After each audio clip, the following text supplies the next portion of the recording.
Bom dia. A todos. Então, bom dia a todos. Hoje o nosso tema Notícias Teológicas é Teologia e Literatura, e o nosso convidado é o professor Dr. Alex Vilas Boas, coordenador científico e investigador principal do CITER, Centro de Investigação em Teologia, e professor de hermenêutica de textos religiosos na Faculdade de Teologia, ambos da Universidade Católica Portuguesa em Lisboa, e também pai da Ana. Com muita alegria que nós passamos a palavra ao professor Alex, muito querido entre nós. Muito obrigado, querida Kátia. Agradeço o convite da queridíssima Maria Clara e os colegas todos que acho que não estão perdendo tempo, no sentido que talvez não tivesse nada melhor para fazer, então estão aqui para a gente conversar. Não gostaria de que roubasse o tempo. E outros que eventualmente vamos assistir e que podem interagir por outras maneiras, né?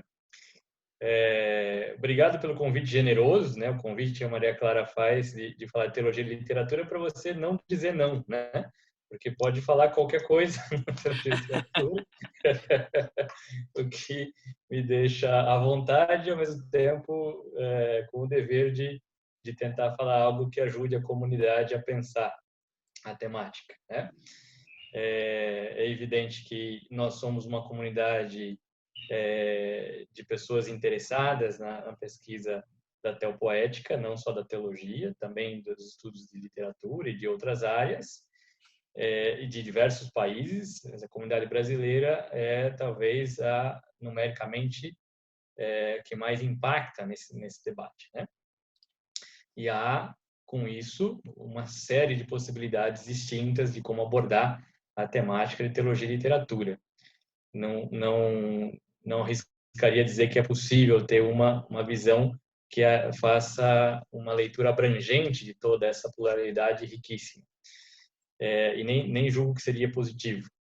Nesse sentido, então, nós temos que fazer escolhas que são vinculadas aos nossos referenciais teóricos e ao modo como cada um organiza, né, a sua pesquisa. Nesse sentido, atualmente, a minha pesquisa em teologia e literatura, ela transita num diálogo entre o Michel de Certeau, e a relação que ele faz de poética discursiva e poética social, naquilo que ele vai chamar de poética do cotidiano, e o Giorgio Agamben, na unidade entre poética e política, que incide sobre o seu pensamento numa releitura de clássicos, mas com uma perspectiva contemporânea. Então, eu estou aqui nesse lugar, né, de investigação. E, claro, isso vem de um caminho, isso vem de desdobramentos que a pesquisa vai nos conduzindo, e não pretendo ter uma fala especializada nessa questão, mas a partir desse lugar levantar questões que podem ser, de algum modo, repercutidas em outras abordagens de teologia e literatura. Nesse sentido, então, uma vez que o tempo nos é curto, eu apenas tenho alguns tópicos que eu levantei aqui para não ceder à tentação de divagar para outros assuntos, uma vez que tem bastante pessoas boas de papo, boas de conversa, a gente pode viajar bastante na conversa. Vamos ficar aqui naquilo que, em determinado momento, estabeleci como um itinerário para a nossa conversa. Mas podemos mudar depois, em determinado momento.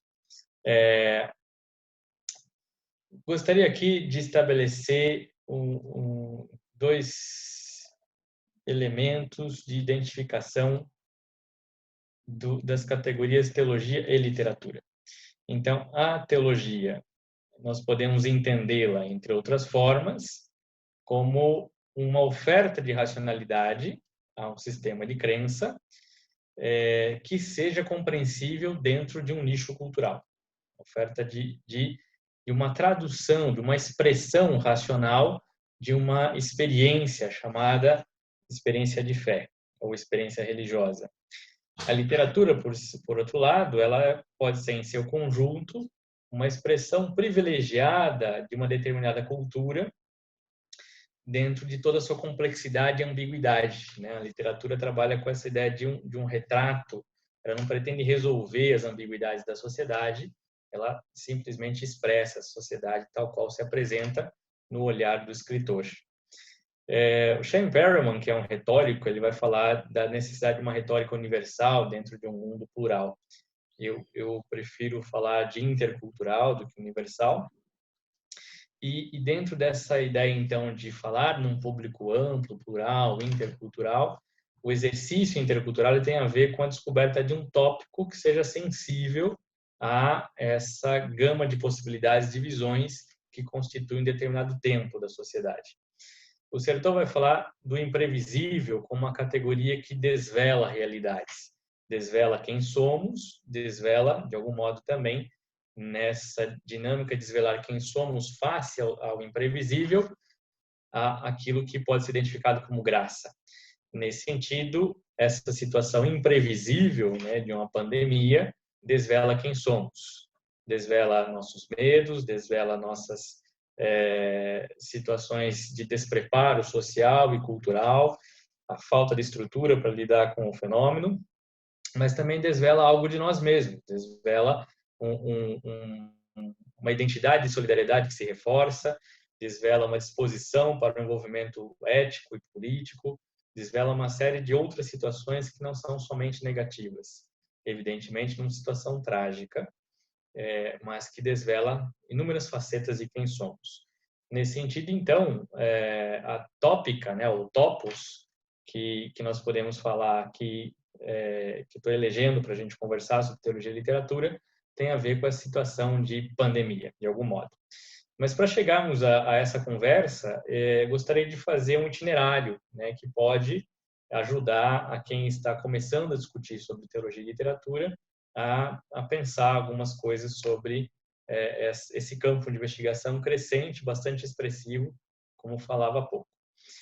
Um dos temas que tem me chamado a atenção para discutir teologia e literatura, e sobretudo, a partir dessa preocupação da escola francesa de fazer uma arqueologia do saber aplicado também à teologia, que começa lá com Foucault, mas depois tem desdobramentos também no Agamben, também no Certeau, de identificar como a sistematização das fontes está, de algum modo, relacionada aos interesses institucionais. Ou seja, o ad fontes ele é um exercício de não só um determinado grupo, mas um exercício de diversos grupos, de diversas perspectivas, e o modo como seleciona as fontes tem a ver com a perspectiva do contemporâneo ou do cotidiano.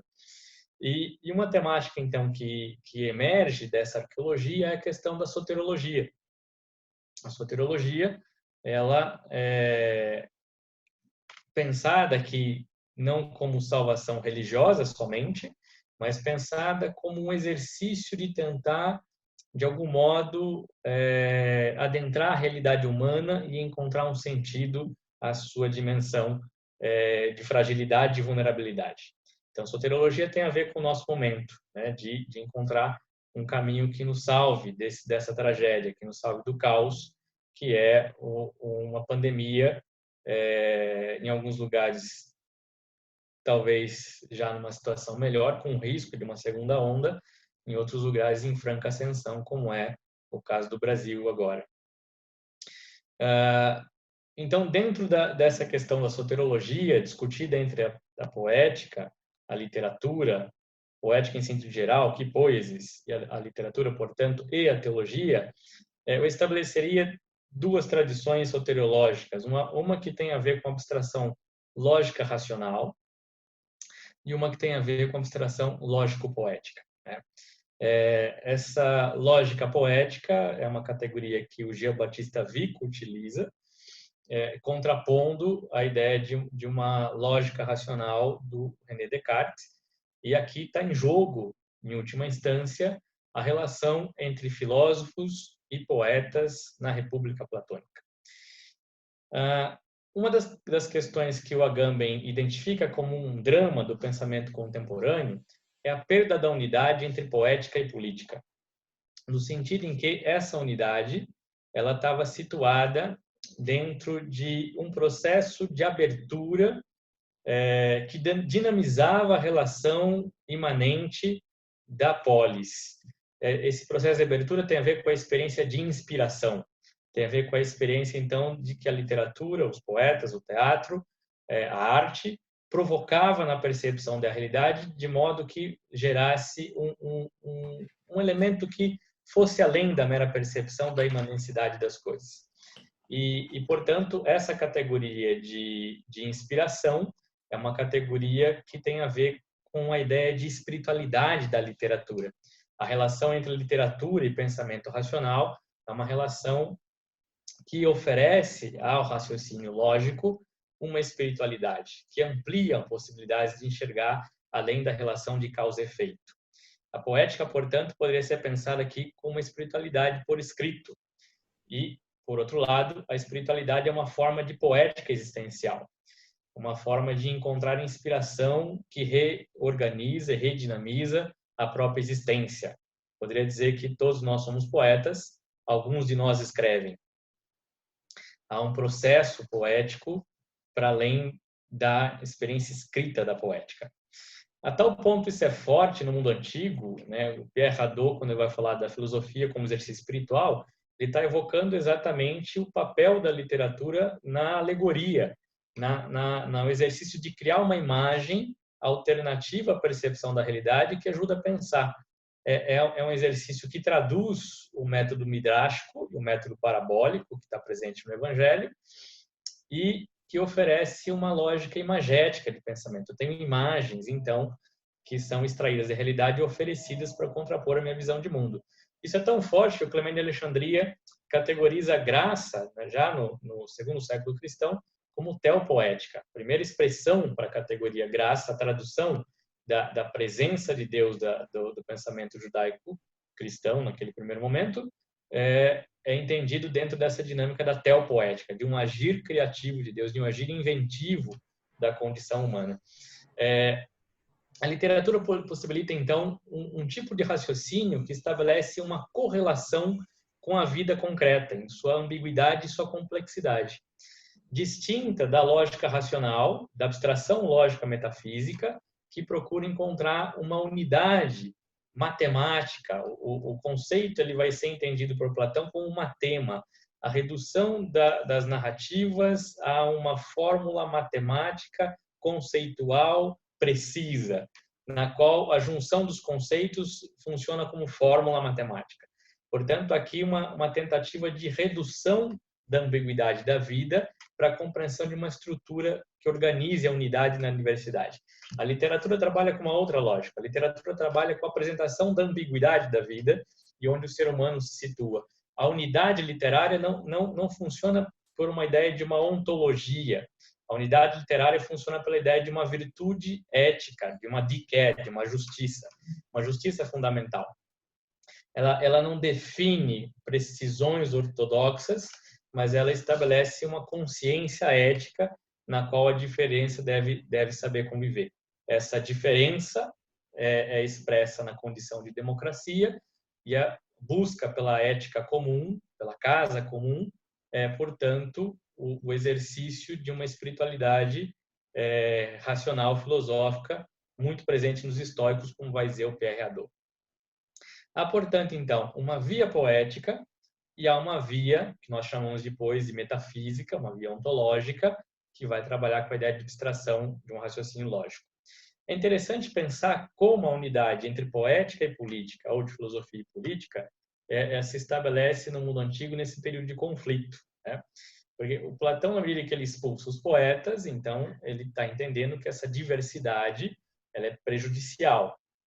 Há que se ter uma unidade que vai fundamentar a sua concepção de ortodoxia.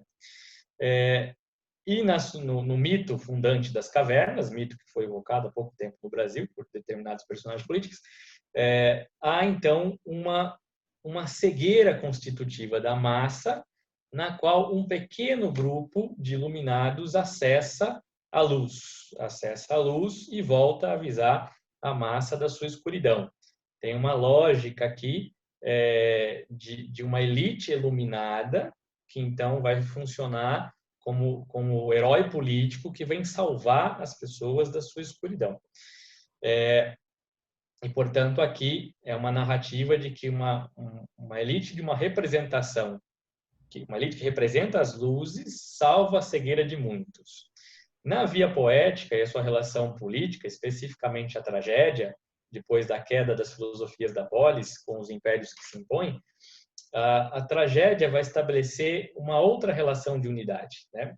Ésquilo, por exemplo, pai da tragédia, face ao império persa que vem acabar com a democracia grega, há um convite à unidade de todos, soldados, trabalhadores, pensadores, artistas, para lutar pelo que é justo e, portanto, pela democracia e pela família, e enfrentar o império. O imperador é aquele que cede a híbris, cede, portanto, o desejo de ser como Deus e definir como deve ser a vida das pessoas, inclusive quem vive e quem morre.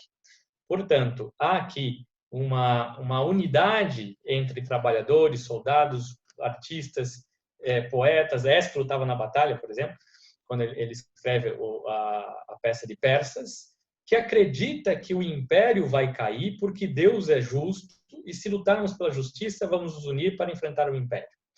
E, efetivamente, há uma resistência ali ao Império Persa, bastante efetiva, na qual a compreensão de cegueira não é do povo, a cegueira é dos poderosos, que não enxergam a dignidade do povo e não respeitam a dignidade do povo. Agamben enxerga no cristianismo não só um traço da tragédia, mas um traço de uma antitragédia, no sentido em que há na poética cristã um discurso insistente de reverter o itinerário trágico. O itinerário trágico é da híbris que se instala no olhar e, uma vez instalado, só a tragédia permite que as pessoas enxerguem aquilo que não conseguiam perceber. O Agamben vai falar que a poética cristã, e ele cita Dante, nesse caso, tem um traço de antitragédia. Mesmo no inferno, o eu poético dantesco, ele é impelido pelo desejo a sair da sua condição e encontrar a luz. No caso da tragédia grega, a literatura lucana, do Evangelho de Lucas, ela tem esses traços de antitragédia, esses traços que pode ser comparado à poética do Ésquilo, na peça dos persas, exatamente, em que, na boca de Maria, os poderosos irão cair, né? A cegueira não está no povo, ou não somente no povo, a cegueira está nos poderosos. Há uma diferença de cegueira, uma diferença do local que a híbris ocupa. Há, em Platão, uma cegueira do povo, em que só uma elite pode salvá-la. Há, na tragédia, uma cegueira do poderoso, que não quer salvação porque se julga o salvador. E, portanto, o povo é que deve enxergar o seu papel de atuação. Nesse sentido, então, eu queria colocar aqui o problema da superação do platonismo. Por quê? Retomar o problema, então, da expulsão dos poetas e a superação do platonismo. Por quê? Porque essa forma de pensar abstratamente, que gerou uma estrutura epistemológica para a teologia, gerou um modo de pensar essencialista, que desvincula da realidade para encontrar uma estrutura organizadora da sociedade, segundo Popper, na Sociedade Aberta e seus inimigos, é um modo de pensar que sempre gera totalitarismos na sociedade e autoritarismo na sociedade. Portanto, haveria ali, né, na segunda metade do século XX, toda uma tentativa de superação dessa referência essencialista, e exatamente essa tentativa de superação da referência essencialista que quebra a unidade entre teologia e política. A unidade que, então, uma vez perdida, vai ser resgatada pela unidade entre poesia e política. Entendida essa poesia, ou a poética, de um modo geral, como expressão da espiritualidade. Heidegger vai ser alguém que vai tentar recuperar o papel dos poetas para substituir os filósofos platônicos, né? Na expressão do Heidegger, então, poeticamente o ser humano habita o mundo, na sua condição de construção constante da estrutura em que ele vive, da reorganização da sociedade em função da consciência ética. nesse exercício de reabilitar os poetas expulsos da polis, no entanto, Heidegger não consegue superar o problema da técnica, porque a poética é uma das formas de técnica, mas isso abre uma série de questões para autores para reabilitar o papel da literatura. O Foucault, por exemplo, na sua arqueologia epistemológica, ele vai falar do papel da literatura como contra-episteme, ou seja, como uma narrativa que questiona um discurso de saber estabelecido. O Certeau vai trabalhar com a ideia de heterologia, ou seja, a literatura ela traz uma narrativa que quebra a pretensão de um discurso total, de um discurso que seja capaz de dar uma explicação total da vida, né? E no exercício de heterologia, o Certeau vai exatamente identificar na arqueologia do cristianismo moderno o papel que os místicos têm de estabelecer relação entre poética e ética.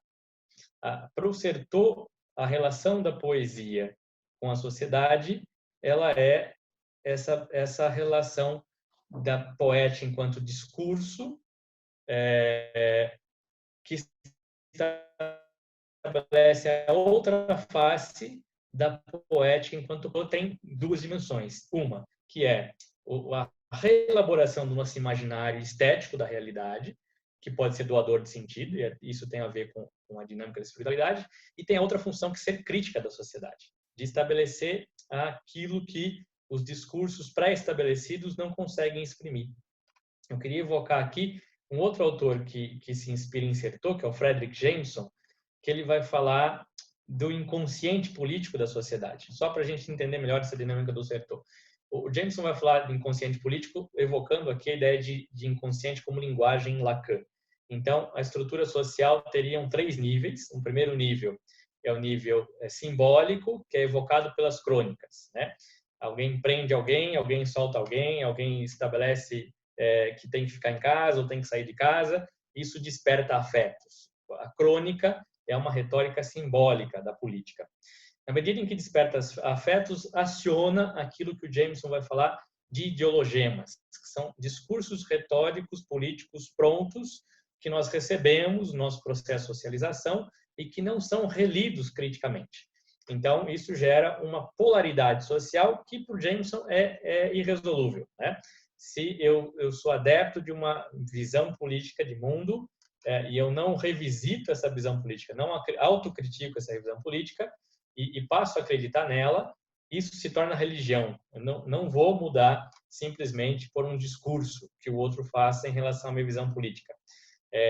Aqui, na bipolaridade clássica de direita e esquerda, tem um histórico de bipolaridade clássica de católico protestante, de ateu e religioso, todas as bipolaridades. As bipolaridades retóricas, para o Jameson, são ideologemas constituídos que estão instalados em nosso inconsciente.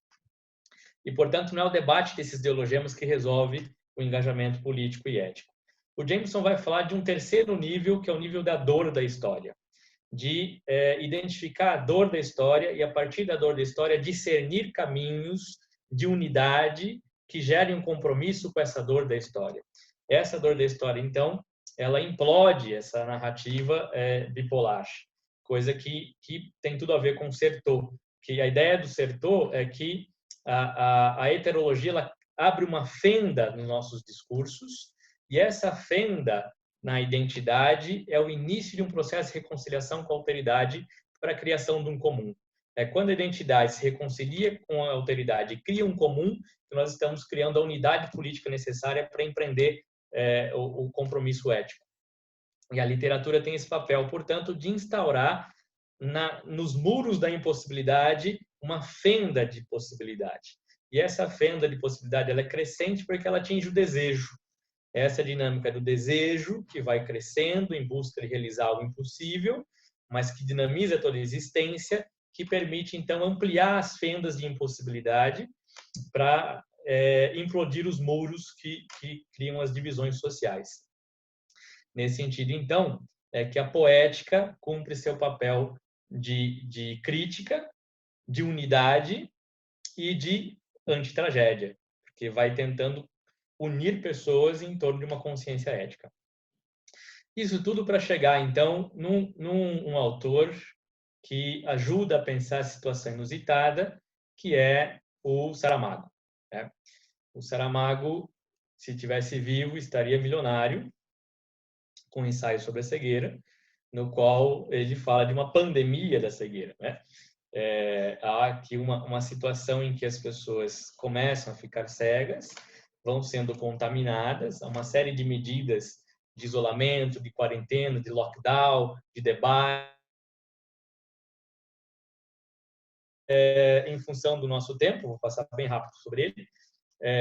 O Saramago vai fazer algumas considerações que ajudam a identificar aquilo que o Certeau está falando do inusitado como lugar que desvela quem somos, né? Numa das falas do Saramago, quando então começa, né, o alarme da pandemia, ele vai falar o seguinte, né?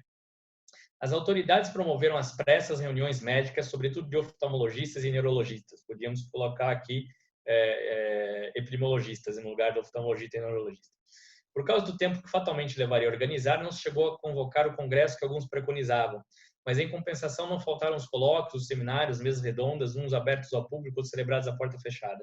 O efeito conjugado da patente inutilidade dos debates e os casos de algumas cegueiras súbitas, ocorridas em meio das sessões com o morador a gritar, estou cego, levaram os jornais, a rádio, a televisão, quase todos a deixarem de ocupar-se de tais iniciativas. Certos órgãos de comunicação que, vivendo à custa de sensacionalismos de todo tipo, das graças e das desgraças alheias, não estavam dispostos a perder nenhuma ocasião que aparecesse de relatar ao vivo, com a dramaticidade que a situação justificava, a cegueira súbita, por exemplo, de um catedrático de oftalmologia. Isso está na página 124 do ensaio sobre a cegueira. Essa dinâmica toda que vai despertando nas pessoas o desespero, né, tentativas frustradas em encontrar uma solução e tal, né, são uma camada superficial, na verdade, de um outro fenômeno que é o fato da cegueira antes da cegueira, que é aquilo que então nós éramos antes daquilo que se apresenta como algo que não esperávamos e que desvela quem somos. Tem uma dinâmica de apocalipse, no sentido de desvelar a realidade face ao imprevisível. E então, em outra passagem, o Saramago vai dizer o seguinte: por que foi que cegamos? Não sei. Talvez um dia se chegue a conhecer a razão. Queres que te diga o que penso? Diz. Penso que não cegamos. Penso que estamos cegos. Cegos que veem, cegos que vendo, não veem. Há ali na dinâmica do Saramago uma cegueira que era prévia à doença da cegueira e que, portanto, ela passa a ser visível com a nova cegueira. É esse episódio que desvela quem somos que mostra a verdadeira cegueira. E na dinâmica da busca de luz se faz necessário não do seu heroísmo individual, como seriam os heróis gregos, e que influenciou bastante também a geografia cristã. Os santos, em determinado momento da história deles, são apresentados como pessoas que sozinhos fazem grandes milagres, né? Mas evoca uma outra personalidade, um outro personagem, que é o herói comunitário. É o sujeito comunitário que é o protagonista da cegueira. E, portanto, é a unidade de diferentes em encontrar uma solução comum entre pessoas diferentes que possa lidar com um problema comum. Uma solução cooperativa entre diferentes que lidem com um problema comum. Aqui está a unidade política que a espiritualidade da literatura na tragédia visava e que o Certeau entende que está presente na ideia de antitragédia, né? Face ao problema da polis, você tem, então, duas tentações, que há um grupo de iluminados que, então, vai dizer aos cegos o que deve ser feito. Somos todos cegos, não tem nada a se fazer, e é só nessa cegueira, quando ela nos alcança em sua tragédia, que passamos a enxergar. E há um caminho do meio, que é a comunidade que, então, desejosa de encontrar uma solução, passa a criar dinâmicas de unidade para dar respostas ao desafio comum. Eu queria evocar aqui a oração que o Francisco fez pela humanidade, né, a respeito da ocasião da pandemia. Então, ele diz o seguinte: nesta tarde, Senhor, a tua palavra atinge e toca-nos a todos. Nesse nosso mundo, que tu amas mais do que nós, avançamos a toda velocidade. sentindo-nos em tudo fortes e capazes. Na nossa avidez de lucro, deixamos-nos absorver pelas coisas e transtornar pela pressa. Não nos tivemos perante os teus apelos. Não despertamos face a guerras e injustiças planetárias. Não ouvimos o grito dos pobres e do nosso planeta gravemente enfermo. Avançamos destemidos, pensando que continuaríamos sempre saudáveis no mundo doente. Agora nós, sentindo-nos em mar agitado, imploramos-te, acorda, Senhor. Vejam que nessa oração do Francisco está exatamente, né, a dinâmica do Saramago e a dinâmica de antitragédia que o Agamben aponta, que é de perceber quem éramos antes do episódio que desvela quem somos. De perceber como nós pensávamos, agíamos e vivíamos e sentíamos antes daquilo que desvela a nossa vulnerabilidade, para haver um processo de conversão de mentalidade, conversão política de mentalidade, nesse caso, né?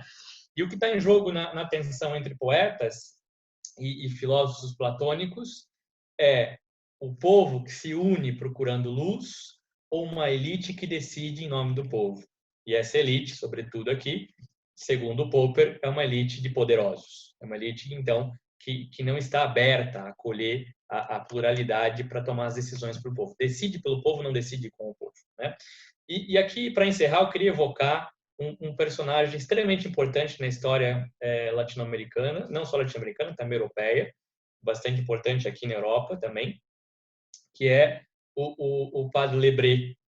E a atuação do Padre Lebré como economista, né, num momento de pós-guerra, um momento então, em que há uma recessão econômica, que nós vamos viver isso muito em breve. E a atuação do Lebré eu aqui evoco exatamente porque o Lebré tem isso que o Francisco chama de mística da casa comum, antecedido com mística do bem comum. O Lebré entende que face à mística do capital, a mística de um comunismo naquele momento, face à mística ele vai usar a expressão de burgueses alienados, enfim, mas não queremos retomar isso de modo anacrônico, mas ele queria dizer isso, pessoas que não estão preocupadas com a sociedade, que não se envolvem com as questões que organizam a sociedade, face a essas místicas todas que seduzem a um comodismo social, ele vai falar da mística do bem comum. E o Padre Lebré ele foi um personagem extremamente importante que reuniu tanto sociólogos, cientistas políticos, militantes dos movimentos sociais, quanto empresários, engenheiros e arquitetos de diversas instituições, do tipo Escola de Sociologia, Escola de Sociologia Política, assim como a Faculdade de Arquitetura e Urbanismo e a Escola Politécnica da USP. Ou seja, era um personagem que conseguia encontrar via do meio crítico a todos os modelos econômicos daquele momento, seja o modelo comunista, seja o modelo capitalista, seja o modelo dos nacionalismos exacerbados, entendendo que a via do meio era uma via do bem comum. E uma das maneiras que o Lebré vai atrair as pessoas para um debate técnico, ou seja, trazer a dor do povo e discutir soluções com pessoas diferentes, mas tentando encontrar soluções cooperativas para um bem comum, era a espiritualidade. O Lebré não só é um exímio técnico no seu papel de economista, onde ele funda o movimento Economia e Humanismo, mas também tem uma profunda espiritualidade. E num dos seus livrinhos de espiritualidade, chamado Princípios para a Ação, eu queria ler para vocês, há aqui um convite, então, para aqueles que começam a ter lucidez, se envolverem, se engajarem cada vez mais com o povo. Veja a diferença do distanciar-se do povo para decidir pelo povo e o envolver o povo, né? Ele dizia, amai-os. E ele está falando aqui da experiência que ele tem com pescadores, e, portanto, pessoas muito simples, dentro de uma experiência de democracia social. Amai-os. Amai o bem que se encontra neles, a sua simplicidade, a sua rusticidade, sua audácia, sua resistência, seu vigor, suas qualidades lutadores, encarniçados e nunca cansados, sua paciência diante da provação, suas traições de gente do mar, a beleza humana que se encontra neles, a beleza humana de homens duros para consigo mesmo e realizando sem desfalecimento o dever que lhes compete de fornecer pão aos que Deus lhe confiou. Amai-os até o ponto de não suportar que eles sejam infelizes demais. O vosso papel não consiste somente em consolá-los e em abandoná-los, na indigência, ao passo que vós tendes mais que suficiente para comer e para vestir. Amai-os para fazê-los viver. É preciso que a infelicidade deles vos faça sofrer. A falta de higiene em suas casas, a qualidade defeituosa de seu alimento, a má educação de seus filhos, as suas devassidões, as suas ignorâncias, é preciso que tudo aquilo que os diminui corte o vosso coração. Amai-os para fazê-los viver. E ele dizia isso para pessoas de indistintas perspectivas políticas, do ponto de vista partidário, né? Que imagem eu gostaria de concluir essa discussão? Tem uma tradição filosófica que entende a reflexão crítica como um representante da luz. Esse representante da luz, já diz o Popper, sempre alimenta a compreensão de que há uma elite, seja lá de que orientação política for, que pode responder pelo povo e não raro gera uma soterologia que explora os populismos.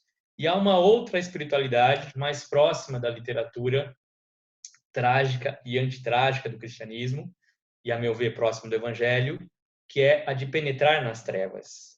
Não se apartar das trevas, penetrar nas trevas, mergulhar na vida do povo, adentrar a sua compreensão de mundo, entender seus medos, suas recusas. Não é gratuito o discurso de reticência à ciência. Não é gratuito a dificuldade de entender debates políticos. Não é gratuito a dificuldade do povo acreditar em políticas públicas. Há que se repensar como é que nós chegamos a isso. Não podemos cair na mera tentação de achar que, como representantes do saber, podemos negar o saber popular. Isso não é uma maneira de pensar a partir da literatura. A literatura nos coloca exatamente no dever de pensar junto com o povo e tenta aproximar a distância da realidade do povo daquele que se torna leitor do exercício literário. E isso é uma espiritualidade. A dinâmica como uma teologia patrística desenvolve o seu modo de pensar é dialogando outra estrutura mítica, mitos cristãos, como espiritualidade que alimenta o seu exercício crítico. Portanto, uma lógica poética constitutiva da teologia cristã que dialoga espiritualidade e exercício crítico de saber desde o recorte poético de acessar a realidade a partir da sensibilidade do poeta que inspira a compreender uma dinâmica de antitragédia. Lutar pelo povo porque Deus vem ao nosso favor. Reunir o povo porque Deus vem ao nosso favor. Não apartar-se do povo como representante da luz. Unir-se com o povo. Muito obrigado. Obrigada, professora Alex, em nome da professora Maria Clara. Então, agora abrimos para as perguntas. Quem desejar pode se inscrever ali no chat ou colocar a mãozinha que a gente acompanha.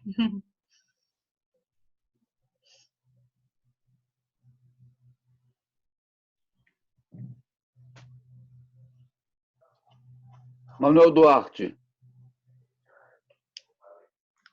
Manuel, pode falar. Essa palestra, ela vai ser colocada no nosso chat? Não, ela está sendo gravada e vamos disponibilizar depois pelo YouTube. Muito obrigado. Nada.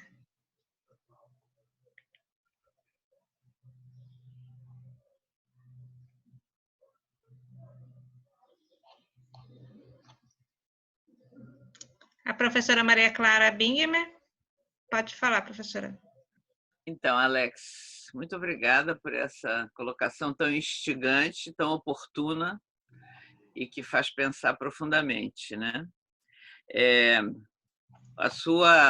Você trazer o ensaio sobre a cegueira do Saramago, acho que foi muito pertinente, porque realmente, à medida que você ia falando, eu ia vendo o retrato do que a gente está vivendo, que está sofrendo aqui no Brasil, né? Me chamou a atenção que você não ressaltasse o personagem da mulher do ensaio sobre a cegueira, né? Que é impressionante também, né? A figura dela, que destoa de todos os outros, né? Então, bom, se você quiser comentar isso, eu acho que é interessante para a gente. E, fora isso, eu acho que isso é uma coisa que a gente deveria refletir assim com calma sobre tudo isso que você falou, porque me parece assim de uma enorme importância para o momento que a gente está vivendo. Fala-se agora do novo normal, que vai se voltar e já não será o normal de antes, será o novo normal, não sei o quê. Pode ser um chavão que virou, mas acho que enlaça um pouco com isso que você disse, né? Quer dizer, não podemos pensar em voltar como se nada tivesse havido e recomeçar tudo da mesma maneira que era, como se isso não tivesse acontecido, né? Me parece que foi um hiato assim importantíssimo, né? Dolorosíssimo, mas está sendo assim importantíssimo para a gente rever padrões, rever comportamentos, rever atitudes. E uma delas, eu acho que é a que você colocou no final, né? Citando o Padre Lebré. Quer dizer, nós dissociamos o saber da vida, né?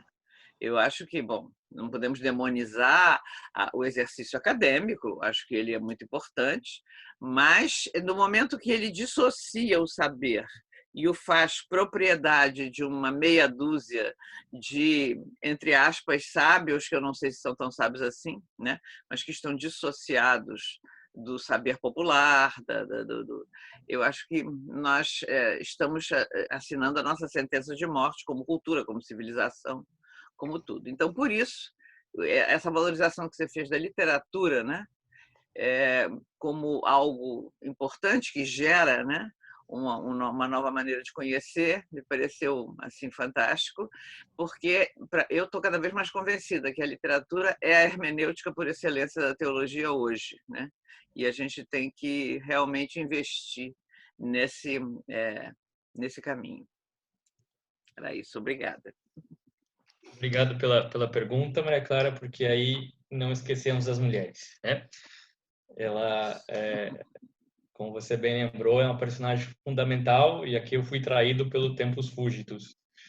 Mas a mulher, aqui na narrativa do Saramago, ela também pode ser lida na categoria de heterologia do Certeau, né? É a alteridade que é inserida na identidade para a criação de um comum. E é a alteridade daquela parcela da população que não foi incluída historicamente, né? E, portanto, é a personagem que melhor ajuda a compreender as nossas cegueiras, né? A inclusão das alteridades excluídas do processo histórico civilizacional são fundamentais para o discernimento da nova dinâmica que o processo precisa adotar. Então, e nesse sentido que eu vou reforçar essa questão do mergulhar nas trevas, né? Do aproximar-se do povo e integrar ao exercício acadêmico. Essa ruptura, esse divórcio entre o homem de ciência, o homem e o cidadão comum, né? Entre a cultura geral e a cultura científica, uma chaga que não é estranho, quando a gente olha desse viés, não é estranho compreender como as pessoas não acreditam no discurso científico. Isso não é gratuito, né? Quantas vezes a ciência não se arvorou de ser a salvadora?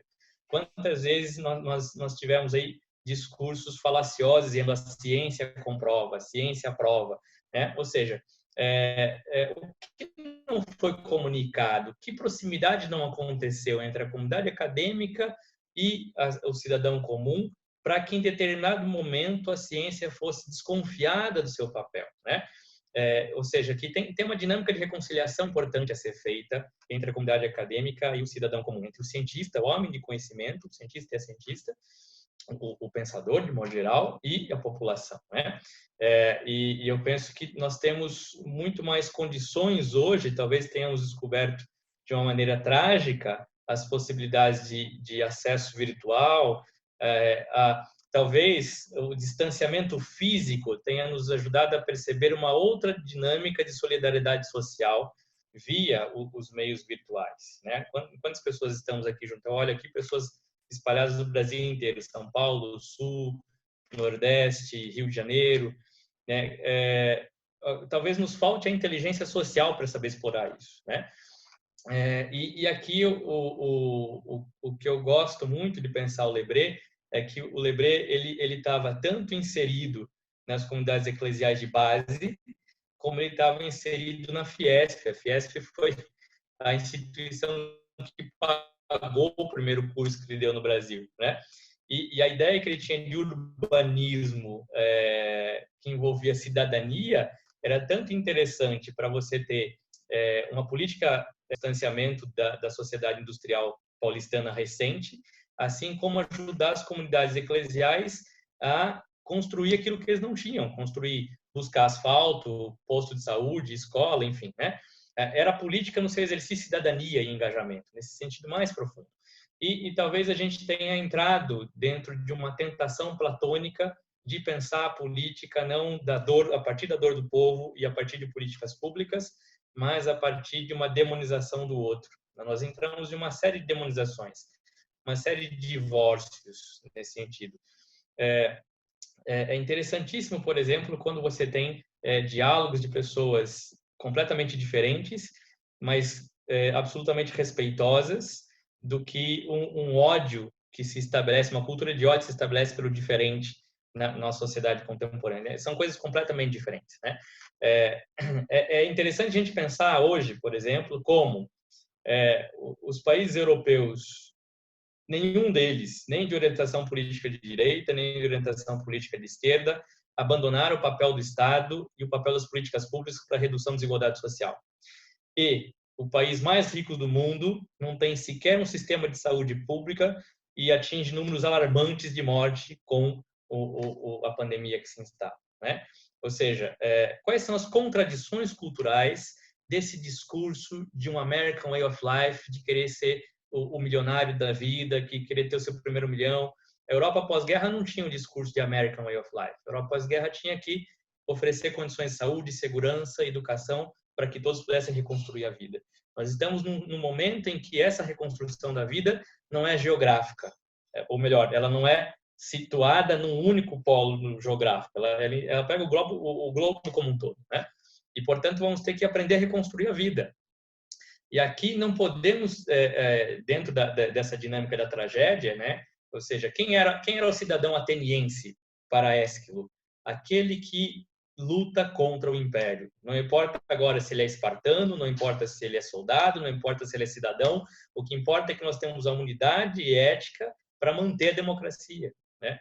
E nós entramos numa lógica de partido em que, e o Lebré já falava disso, né? O mal da Constituição Francesa, dizia ele em 40, o mal da Constituição Francesa é que cada um legisla para si, do seu grupo, do seu partido, para suas ideias. E isso não nos ajuda a ser uma sociedade.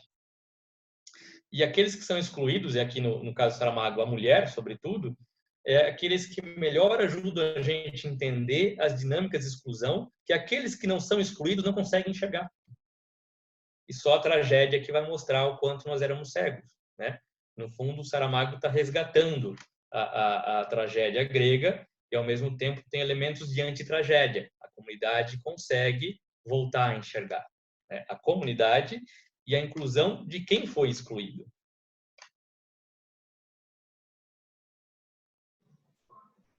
Obrigada, professor Alex. Agora temos o Alex da Silva, gostaria de fazer uma pergunta, e logo após o Emerson e o Manuel. Então, eu quero fazer uma pergunta para o professor Alex. Estão me ouvindo bem aí? Está me ouvindo? Estou ouvindo, Alex. Beleza.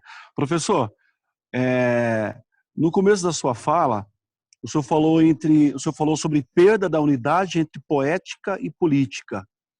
De que forma a unidade entre poética e política poderia ser restabelecida? Restabelecida. Bom, eu estou convencido cada vez mais de que nenhuma sociedade sobrevive sem espiritualidade. Isso não necessariamente significa religião, né? E também não necessariamente significa que não precisa ter religião. Por espiritualidade, estou pensando a capacidade que uma cultura tem de doar sentido à vida e de empregar valores fundamentais que agreguem a sociedade, que unam a sociedade em nome de uma causa comum, apesar das diferenças, né? Nesse sentido, me parece que uma espiritualidade intercultural, que pode ser, portanto, uma espiritualidade do interreligioso, interconfessional, intercultura, culturas religiosas e não religiosas, né? que uma espiritualidade intercultural é cada vez mais necessária para unir pessoas diferentes em torno de problemas comuns para encontrar soluções cooperativas. Então, essa perspectiva de alimentar uma espiritualidade intercultural, na qual a literatura cumpre um papel fundamental, porque quem é o sujeito, né? Melhor dizendo, quem é o ser humano expresso na literatura? É o ser humano em sua amplitude intercultural, é o ser humano que está instalado na ambiguidade da vida. Não tem uma seleção, é esse ou aquele, né? O retrato do escritor, ele tenta, tanto quanto possível, salvaguardando esse princípio de ambiguidade, expressar essa vida e encontrar nessa dinâmica de pluralidade de pessoas diferentes um ético comum que vai se desenvolvendo, uma identidade da dignidade comum humana, né? Seja porque denuncia a nossa falta de sensibilidade, seja porque desperta a beleza para encontrar a nossa comum dignidade. Então, eu penso que nós precisamos resgatar essa discussão do papel da espiritualidade nas sociedades seculares e pós-seculares, nesse caso, né? E isso não tem a ver com tornar a sociedade religiosa. É importante salvaguardar aqui, por exemplo, autores como André Comte Sponville, que vai falar da espiritualidade da imanencidade, Viktor Frankl, que vai falar do diálogo entre religiosos e não religiosos na busca de sentido, a espiritualidade para os céticos, que não estão preocupados em acreditar. Tem uma dinâmica da política do crer do Certeau, que ele fala o seguinte: tem uma população, uma parcela da população que, na medida que vai amadurecendo, tem uma tendência a reduzir quantitativamente a religião na vida para aumentar qualitativamente a religião na vida. Esse aumento qualitativo tem a ver com a capacidade que a tradição religiosa tem de doar sentido, se ressignificar e desdobrar em formas de engajamento pela vida, né? Então, para mim, se nós não tivermos espiritualidade, nós vamos ceder a uma mística do capital, como dizia o Lebré, e a vida vai perder a sua capacidade de sedução, consequentemente, sua capacidade de engajamento por aquilo que nos é valioso e importante. Professor, muito obrigado e parabéns, viu, pela sua fala. Muito obrigado, professor. Te agradeço, Alex. Abraço. Abraço.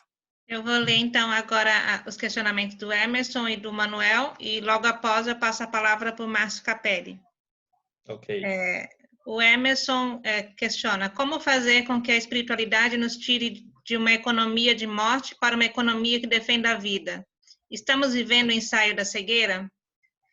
Essa é a questão do Emerson. E a questão do Manuel: como aliar essa temática frente à acirrada guerra de narrativas que vivemos aqui no Brasil atualmente, em que envolve tanto o mundo da política como religioso, em que o oponente que manifesta uma opinião diferente torna-se um inimigo a ser combatido? Ok. Sobre o ensaio de cegueira, eu vou deixar para o Márcio Capelli, que é o especialista em Saramago. Mas sobre a questão da economia, eu tento pensar que no que nos toca enquanto comunidade acadêmica, e aqui implica repensar nosso papel de comunidade acadêmica e sua relação com o povo, né? Recuperar essa unidade entre poética e política, espiritualidade e engajamento, mas, sobretudo, em rever o modo como a gente organiza o nosso conhecimento. O debate epistemológico aqui é extremamente importante. Por quê? Porque não comporta mais o homem como medida do conhecimento, né? A ideia de que o homem era a medida do conhecimento sempre teve qualquer coisa de superioridade a partir de uma cultura que tinha mais condições de dizer: o que eu estou dizendo aqui é o conhecimento. E isso não comporta mais a complexidade do acesso que nós temos à realidade, né? O que é o homem? O homem europeu não é suficiente para entender o homem do sul, o homem asiático, o homem africano, enfim. Esse homem precisa ser ampliado por uma dinâmica intercultural. A categoria candidata a nos ajudar na unidade é a casa comum, né? Seja, portanto, o planeta como lugar em que vivemos, precisamos aprender a viver juntos. Essa diferença tem que aprender a conviver juntos. Então, a casa comum, não só aqui pensada pelo Francisco, como é de se esperar no ambiente teológico, mas a casa comum pensada como o exercício de repensar a dignidade dos direitos humanos. Pensar os direitos humanos na dinâmica de casa comum, como pensa a Agenda 2030, né, dos Objetivos de Desenvolvimento Sustentáveis. Agora, quando a gente fala casa comum, está implicado 3 grandes oikos aqui. A oikonomia, e aqui já então falo da relação de ecologia com economia, a oikologia, né, o pensar a partir da categoria casa comum, a oikonomia, o administrar a dinâmica da economia de modo responsável pela casa comum, e a oikononia, né, o diálogo a cultura de diálogo entre diferentes. Há que se pensar, então, essa tarefa de tradução do oikos como um diálogo em que a gente passa a pensar categorias de complexidade, e a complexidade é uma tentativa de superação de dialética, né? Quem tem a razão, qual é o último discurso, qual é a última voz. A complexidade trabalha com causas e efeitos distintos. Uma causa gera vários efeitos, um efeito gera várias causas. E a gente vai tentando mapear um núcleo de complexidade do fenômeno. Então, um discurso que chega a uma aporia, como é esse nosso, de direita e esquerda, que já não conseguem mais gerar nenhum debate, pelos motivos, quando eu digo que não consegue gerar nenhum debate, às vezes a intenção é muito ética, mas o outro não quer dialogar, né? Essa aporia de quem tem a razão, nós temos que ter uma postura disruptiva em relação a isso, né? Disruptivo, eu quero dizer aqui, não significa que a gente abandone os nossos lugares de percepção da realidade, mas que eles não são determinantes para falar da verdade, né? Por isso estou evocando o Padre Lebré. O Padre Lebré, ele tinha uma visão muito serena em relação à economia. Em que sentido? Ele sabia que o capitalismo era uma questão que estava posta e a gente tem que aprender a viver com ele, né? Com muita sorte, se a gente aprender a viver com ele, talvez a gente o supere. Mas o primeiro passo é poder sobreviver com dignidade em relação ao sistema que se impõe. Então, quais são as medidas concretas de reformular os nossos contextos para que possa gerar políticas públicas que reduzam a desigualdade? Esse foi um modelo de várias democracias europeias, por exemplo, né? E foi o modelo da Constituição brasileira, inclusive, né? Tem várias pessoas que faziam parte do grupo do Lebré que fez parte da Constituição brasileira. Aqui o Franco Montoro, aqui o Plínio de Arruda Sampaio, né, o Chico Whittaker, que eram pessoas que estavam tentando fazer um debate, né, para além da questão partidária. A falência da comunidade que gerou a divisão partidária nesse sentido. Então, vejam que o pensar a economia, qual a proposta do Francisco em relação à casa comum? O movimento Economia de Francesco é um movimento que convida jovens economistas e, portanto, que tenham mais facilidade de romper com os vícios da sua percepção de base já cristalizada e inegociável, para entender o compromisso tanto das políticas públicas quanto do empreendedorismo social.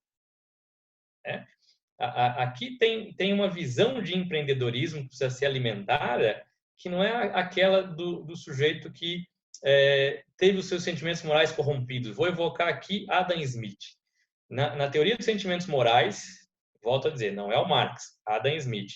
Na teoria dos sentimentos morais, a corrupção da sociedade se dá quando o povo começa a desejar ser como os mais ricos e detestar os mais pobres. É o pai do liberalismo, né? Que modelo de empreendedorismo que a gente criou que o enriquecimento dispensa qualquer compromisso com a sociedade? Que sociedade é essa que enriquecer é o valor último, na qual não me importo se os outros se tornam descartáveis? Não é uma sociedade, é um grupo oportunista. Então, essa cultura de empreendedorismo social, de um crescimento econômico integrativo, se faz necessário. Agora, se faz necessário também rompendo a polarização, se faz necessário com uma economia, melhor dizendo, com um ecumenismo político, né? Com pessoas de boa vontade dispostas à autocrítica para poder encontrar soluções cooperativas e pessoas diferentes para problemas comuns. Nós vamos entrar numa recessão econômica. Ou a gente pensa junto ou morre junto. Não tem outra solução. Antes de passar a palavra para o Alex, porque o Adail fez um questionamento em cima do que o senhor está falando, ele fala, professor, quando o senhor fala da casa comum, não se pode dizer também a casa comunidade igreja como uma base para a realidade da situação da literatura junto à teologia, tanto dentro da vida comunitária como economicamente, falando dentro da realidade da economia pública de cada país? Sim, eu penso que as comunidades têm um papel fundamental no alimento dessa semente de unidade, né? Pelo simples motivo que a comunidade é um microcosmos. Nós temos de tudo na comunidade. Nós temos pessoas de todas as orientações políticas, sociais, econômicas, e há, ainda que um exercício mínimo, que seja um exercício de convivência mínima, de estar ali, em determinado momento, para rezar na mesma fé, ainda que tenha perspectivas muito diferentes para rezar a mesma fé. Precisamos de lideranças que consigam criar essa unidade. Precisamos de lideranças que possam pensar a partir da dor do povo, formar lideranças, né? E aqui as comunidades eclesiais, elas têm um papel fundamental, e eu diria assim, um papel fundamental muito antes da criação do PT no Brasil, inclusive, né? Por quê? Quando eu penso aqui a experiência de São Paulo, por exemplo, né, os meninos ao Glaucio, o Emerson, o Alex, estão em São Paulo, você vai para um bairro de periferia, em que o bairro não tinha nada, o bairro tinha só barro e as pessoas iam morar lá porque era perto da fábrica. E a partir da comunidade de fé que estava trabalhando naquele bairro que só tinha barro, começa então, em nome do evangelho, procurar ter asfalto, ter posto de saúde, ter escola. A comunidade eclesial de base nasceu antes do PT. A comunidade eclesial de base nasceu do compromisso que o evangelho demandava do povo para com o povo. Tem uma comunidade em Curitiba, onde morei lá há pouco tempo, que fazia 50 anos de existência. A comunidade nasceu com uma capela de terço. Não era nem capela. Tinha uma santa que o povo rezava o terço. Era exatamente a mesma condição. O pessoal que foi trabalhar como operário ao redor da fábrica, na periferia. E a periferia de Curitiba é muito menor que a periferia de São Paulo e Rio, evidentemente. Mas a dinâmica é a mesma, né? A comunidade fez 50 anos e o grupo de jovens de 50 anos atrás é o mesmo grupo de jovens, que hoje não é grupo de jovens, evidentemente, mas que reza o terço, que participa da comunidade, que cresceu junto com o bairro. A paróquia cresceu junto com o bairro. Por quê? Porque a vida foi desenvolvendo ao longo daquela pequena comunidade de fé, que precisavam exatamente de escola, de saúde, de educação, precisava de uma casa para abrigar o povo, então construíram a comunidade virou paróquia e a comunidade está viva. Os grupos de jovens da década de 90, final da década de 90 e começo dos anos 2000, nasceram e morreram diversas vezes porque não criaram a mesma dinâmica que aquela pequena comunidade de 50 anos atrás criaram da fé gerar envolvimento com a vida. Se a fé não gera envolvimento com a vida, ela vira muito facilmente ideologia. Uma ideologia narcísica, voltada para si só. Essa dinâmica da unidade entre poética e política é a dinâmica da literatura que nos desinstala do nosso narcisismo e nos convoca ao chamado de se envolver com o outro. E esse envolvimento com o outro não pode ser mero assistencialismo, ele implica uma postura ética comunitária. Nesse sentido, nós estamos falando de uma experiência de comunidade de fé que é muito anterior ao problema da ideologização da comunidade de fé ou do debate ideológico que se instala depois de modo dramático na América Latina, dramático na África, por exemplo. O caso da África, em Moçambique, é muito parecido com o Brasil, né, da Igreja Popular, depois de uma igreja reacionária, depois da não reconciliação que gerou guerra civil, enfim, isso é muito forte. E onde você identifica um Estado que se consolida com políticas públicas, a tensão social é menor, a divisão ideológica é menor, porque você reduziu a desigualdade. Num país em que você tem muitas desigualdades sociais, em que a desigualdade é gritante, o nível de confiança é muito baixo entre as pessoas em si e entre as pessoas e as lideranças políticas, porque não se verifica a melhoria. Como é que eu vou acreditar nesse discurso?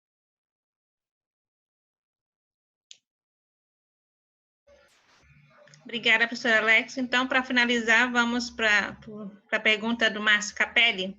Bem-vindo, Márcio. Obrigado, Kátia. Bom dia aí a todos e todas. Bom dia, Alex. Prazer ouvir você. Quero agradecer pela palestra. E talvez o que eu vá falar aqui já tenha sido até respondido aí por você, mas enfim, se você quiser comentar, acho que seria de repente legal te ouvir. O Saramago costumava fazer assim uma distinção da obra dele a partir do ensaio sobre a cegueira, né? Ele dizia que tinha passado da estátua à pedra. Tinha passado, vamos dizer, daquilo que era particular para aquilo que seria comum, né? Concentrado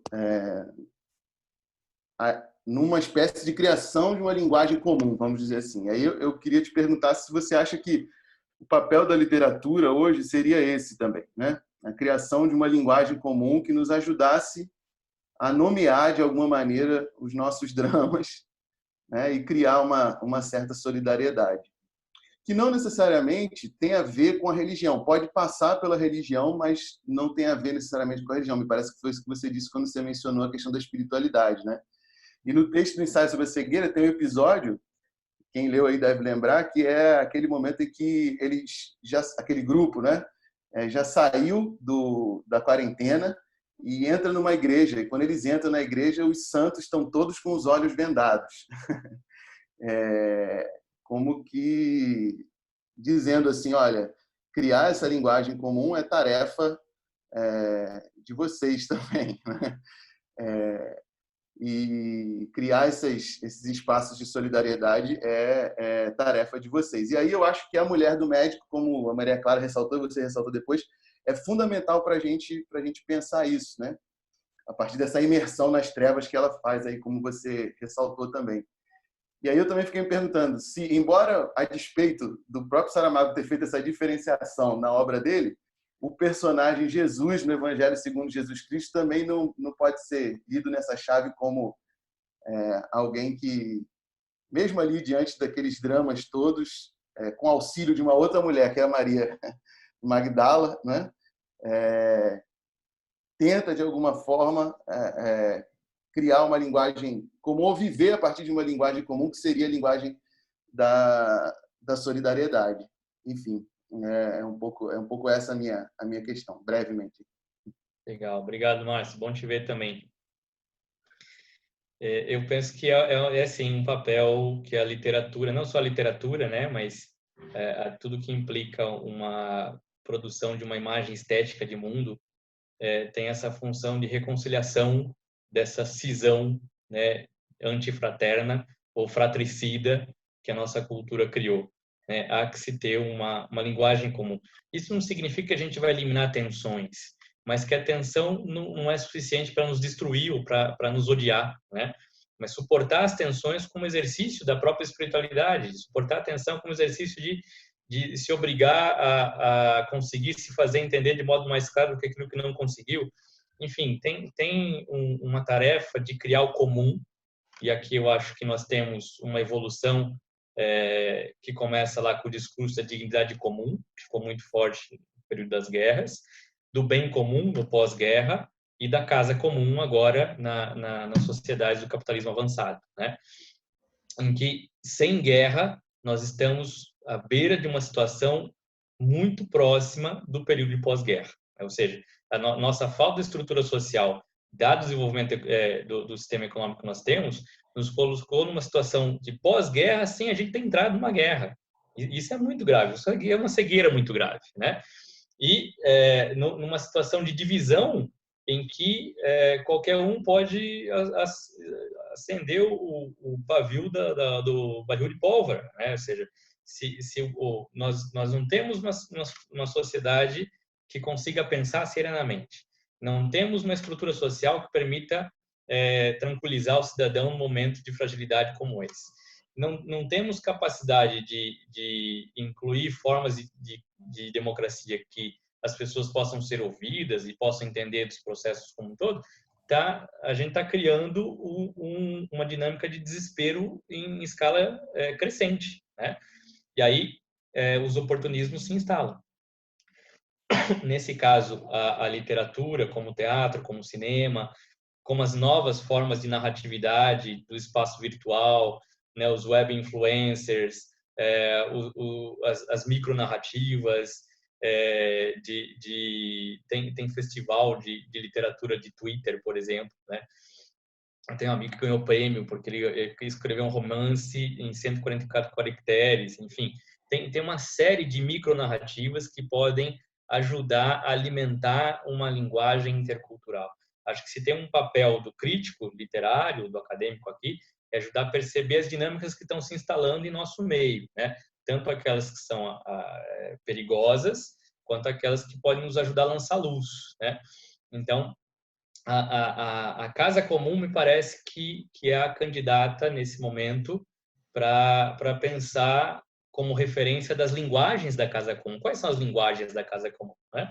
Quais são as linguagens que ajudam a gente a viver essa Casa Comum? Quais são as linguagens que ajudam a gente a estabelecer? O Sertoli fala de uma coisa muito interessante, que é assim, a relação entre a identidade e a alteridade, ela passa por um luto. Maria José vai gostar disso, ela está ali olhando para cá, né? Que você tem um luto da certeza da identidade, um assumir esse luto que permite serenamente reconhecer a alteridade, para depois começar a se envolver com a alteridade e construir um espaço comum. Ou seja, não é simplesmente uma questão de ideia. Eu apago o que eu pensava e aceito o outro, né? Isso também é destrutivo. Mas tem um processo de reconciliação dessa alteridade. E aqui a literatura pode, como todas as outras narrativas que eu mencionei, pode ajudar a estabelecer na nossa espiritualidade esse imaginário de reconciliação das diferenças, né? O papel cultural aqui é fundamental, né? A cultura que nós vamos desenvolver agora vai ser fundamental para a gente enfrentar a recessão econômica, porque implica o modo de organização política que nós vamos ter para lidar com isso, né? Não raro, as religiões, em momentos de crise humanitária, têm um grande potencial de solidariedade, mas precisa ser canalizado, porque senão ela acaba na sua pieguice, ela acaba na sua boa vontade.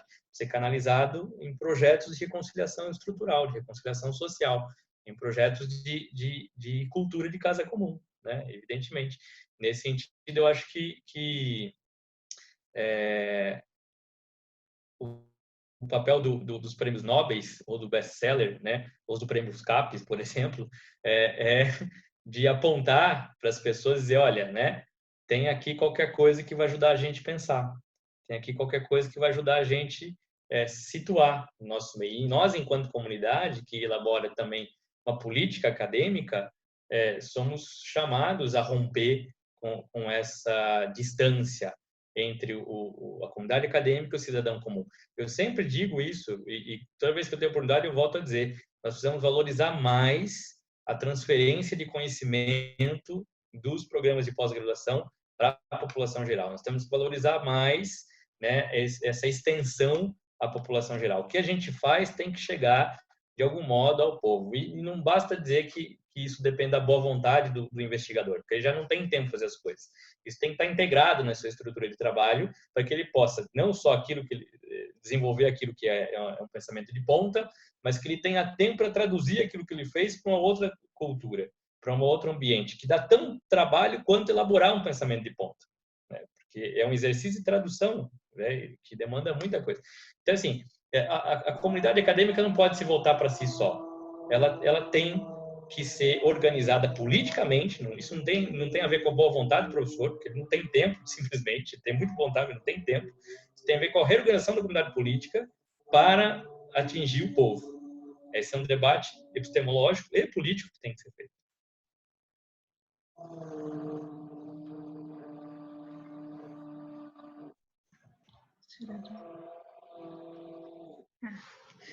Muito obrigada, professor Alex. Tem alguns agradecimentos aqui no chat, pode dar uma olhadinha. E eu peço também, pessoal que não colocou e-mail, pode colocar aqui no chat para a gente contabilizar para atividades complementares futuramente. E a professora Maria Clara teve que se ausentar para dar aula. Ela agradeceu muito, disse que foi excelente a sua palestra. E tivemos cerca de 52 pessoas aqui na nossa palestra. Então, é com muita alegria que nós vamos nos despedir. Não sei se mais alguém tem algum comentário, agradecimento. Eu queria falar um pouquinho, só um agradecimento, porque a fala do Alex foi maravilhosa, foi não só inspiradora, Alex, mas tocante. né? No sentido desse atravessamento do paradoxo que a gente discute tanto, né? Nós dois. E eu queria só pedir uma palhinha de você, quer dizer, da teologia, né? Da sua formação como teólogo, a partir dessa fenda da possibilidade, né? Na questão da mística, na mística.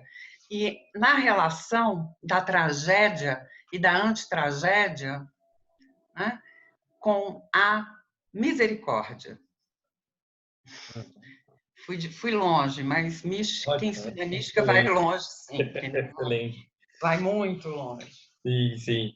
A misericórdia é a antitragédia por excelência, né? Ela é exatamente a insistência infinita de convocar o ser humano a repensar o seu modo de enxergar a vida, né? Portanto, as políticas da misericórdia, elas são exatamente elaboradas a partir de uma consciência histórica que não pode perder o limiar e o fio condutor dos processos culturais, né? Nós não podemos simplesmente achar que as ideias brotam do nada, ou que as pessoas são fanáticas do nada, ou que as pessoas são bitoladas do nada, né? Tem processos históricos, né? Pensar a misericórdia implica pensar a primazia do tempo sobre o espaço. Como é que os processos históricos resultam nos espaços em que nós vivemos? E como há, dentro desses processos históricos, há sinais de possibilidades que nós poderíamos ter assumido e não assumimos, há possibilidades que nós podemos assumir agora e talvez sejamos receosos em assumir, ou seja, há uma constante de demanda, de busca, de vontade de sentido e de possibilidades que nós precisamos estar atentos, né? A misericórdia é, por excelência, se for pensar uma imagem teológica, a misericórdia é, por excelência, um Deus que insiste em dizer ao ser humano que a vida faz sentido e, consequentemente, ele pode construir um espaço ético que expressa esse sentido da vida. A vida é capaz de sentido. Não é que a vida faz sempre sentido. Às vezes a vida não faz sentido nenhum, mas a vida é capaz de sentido. E o mal não é a palavra final, né? A esperança, nesse caso, ela é constitutiva. A esperança a linha tênue entre a esperança ilusória e ingênua e a esperança que nos constitui é deixar de acreditar em nós mesmos, né? Se eu deixar de acreditar em mim mesmo, então aí não há esperança possível. Mas por vezes a vida não tem nenhuma clareza aparente naquele momento. E ainda assim a gente insiste em viver. Essa dinâmica do ainda assim insistir em viver é o dado antropológico da tradução teológica de um Deus que insiste em chamar. É um Deus que não cessa de insistir. É um Deus que não cessa de construir, né, a dinâmica da história. Então, há aqui talvez que regular as utopias redentoras que foram anunciadas no século XX. Elas foram motivos de muitos desencantos, né? A ciência ia salvar todo mundo, depois a ciência não salvou, então o partido X ia salvar todo mundo, aí o partido X não salvou, então aí é o outro partido Y que vai salvar, aí esses dois não salvaram, agora a religião de novo que vai salvar, mas a religião com uma outra cara. Enfim, nesse discurso soterológico, falta pensar o papel do ser humano como responsável pela própria salvação, né? E responsável comunitariamente pela própria salvação. Salvar-se implica também, de algum modo, pensar a salvação do ser humano enquanto ser comunitário. Então, nesse sentido, a misericórdia ela é uma insistência nas categorias fundamentais que nos ajudam a pensar como ser humano. Nas categorias que, por mais que tenham tido alterações de ênfase do modo de pensá-las, elas são de algum modo luminares, né? A questão da dignidade humana, a questão do amor, a questão da justiça, a espiritualidade, são questões que ganharam em algum momento uma expressão histórica passível de ser criticada, justamente passível de ser criticada, mas a ressignificação dessas questões também podem ser fonte de doação de sentido, né? Então, você excluir a religião do ambiente acadêmico, do ambiente científico, resultou num tipo de religião que é imune à ciência. Você não entender que a religião deve ser pensada como um problema social também, ou você ter um tipo de teologia que acha que ela é autorreferencial, que ela não precisa dialogar com as outras ciências, porque ela tem um objeto especial, né? Como se estivesse fora da condição humana, leva a formar líderes que não dão importância para o discurso crítico, que não dão importância para pensar cientificamente, não dão importância para a ciência aplicada, para a ciência que vai lá e cria um remédio que eu uso que me ajuda a curar da doença, mas não para o debate de refeitura do modo de funcionamento da sociedade, das coisas, do modo de se pensar. Ou seja, a ciência é um debate público e a teologia precisa fazer um debate público. Ela tem que ser respeitada por seu rigor e não porque ela tem um objeto especial. Toda ciência vai achar que tem um objeto especial, né? Então, a misericórdia, que é um tema religioso, não necessariamente ela está ausente da cultura laica.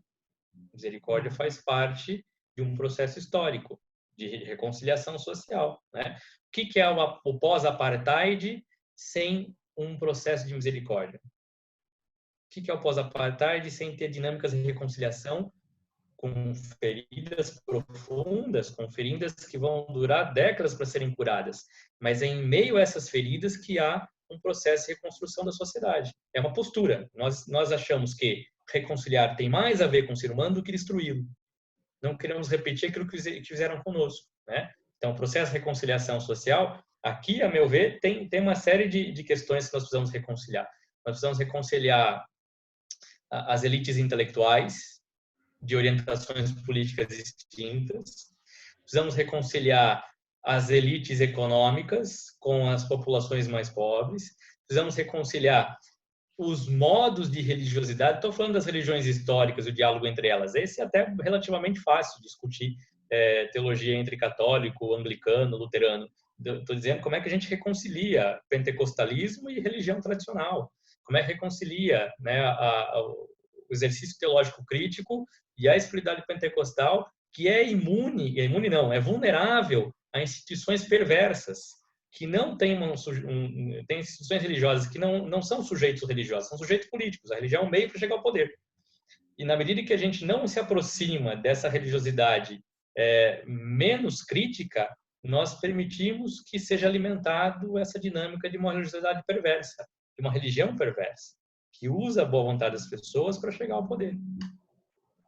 Em suma, esse narcisismo acadêmico, o narcisismo institucional religioso precisa ser repensado urgentemente. Né?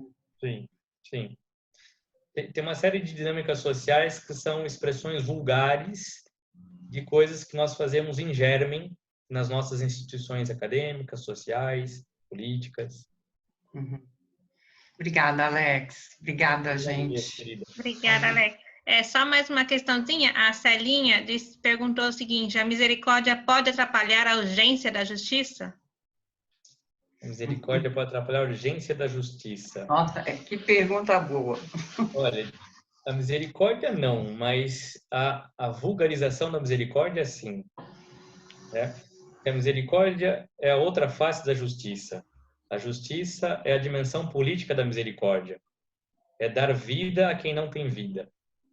Agora, os reducionismos, tanto do que seja justiça, tanto do que seja misericórdia, esses sim podem nos atrapalhar. Né? E por isso a questão do discernimento é profundamente importante. O discernimento ele é demandado da consciência de complexidade da realidade. Não existem respostas simples para problemas difíceis. Há questões que nos são gerais e todos temos que acolhê-las, mas há questões muito específicas. E às vezes, o modo como a religião entende os valores religiosos dificulta compreender a face social desses valores religiosos.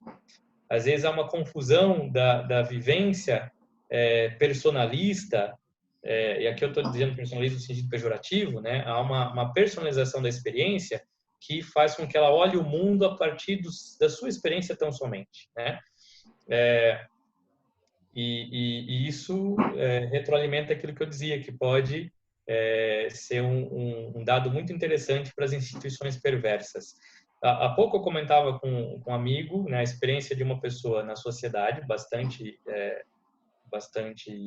conhecida, influente e tal, que teve uma experiência pessoal sincera, que levou ela a escolhas que geraram maior qualidade de vida e ruptura com processos que a faziam dependente de uma série de situações, mas que o ambiente em que ela faz essa experiência é um ambiente visivelmente perverso, né? Que se aproveita da boa vontade dessas pessoas.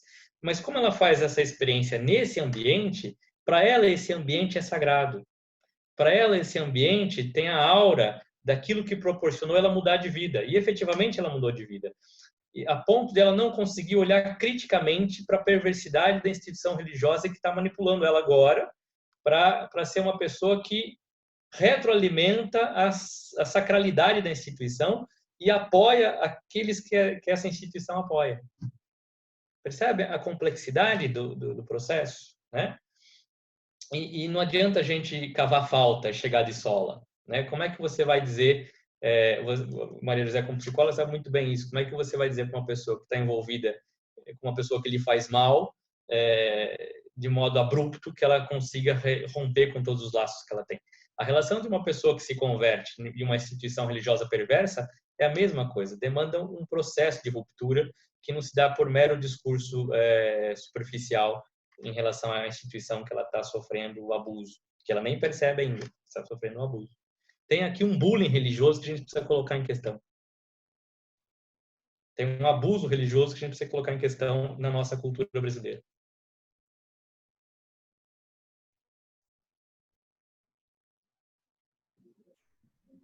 É uma desconstrução, né? Existe a necessidade de um processo de desconstrução justamente atravessando esse paradoxo de estar dentro, precisar disso, mas ter que romper com isso. Todos nós enfrentamos isso em alguma relação, né? Começa dentro da gente. É muito bom, Alex. Desconstrução não é destruição. Não. Desconstrução é tirar aquilo que não ajuda nós vivermos melhor, né? É desconstruir para reconstruir, não é destruir. Às vezes os teólogos confundem desconstruir e destruir a fé das pessoas. Vamos desconstruir alguns elementos para que possam ser mais profundos, não destruir a fé das pessoas. A tentativa de destruir a fé das pessoas só retroalimenta o envolvimento que elas têm com instituições perversas ou que são manipuladas por outras instituições perversas. Com certeza. A desconstrução, na verdade, ela é uma reconstrução, né? Ela é a possibilidade de uma reconstrução a partir de uma ruptura necessária, mas não com o essencial, né? Mas com os desdobramentos nocivos dessa construção perversa, né? Perversa. Em sentido freudiano, por exemplo. Gente, eu ficaria aqui até as 2, que eu tenho que trabalhar, mas acho que não vai dar, né?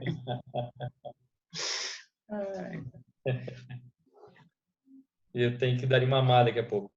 Ai, meu Deus. Maria José, não esqueça de deixar seu e-mail, por favor. Tá, eu boto no chat aqui? Isso, pode colocar aqui, vai ficar registrado. Tá. Tá bom? Mais alguém que não colocou o e-mail, por favor? Mais algum agradecimento? Foi muito bom, Alex. Agradecer. Pode Obrigado agradecer. pelo convite, pela convivência, pelas perguntas, por ninguém ter xingado nem minha mãe, nem ninguém da minha família. Foi muito bom. Muito obrigada pela sua participação e quem sabe teremos outras vezes essa discussão. Muito importante para todos. Então, obrigada pela presença de todo mundo, todos vocês aqui, os 31 pessoas vinho, Alex? que ficaram firmes até o final e os demais que tiveram que sair por conta da aula também, né? Mas quem não conseguiu participar da palestra toda, depois nós vamos disponibilizar pelo YouTube e vai estar no site da Cátedra Martini. Gente, obrigada. Obrigada, gente. Obrigada, Beijo, Alex. Saudades. Obrigada, gente. Obrigada. Tchau, tchau. Fantástico. Muito obrigado. Obrigada.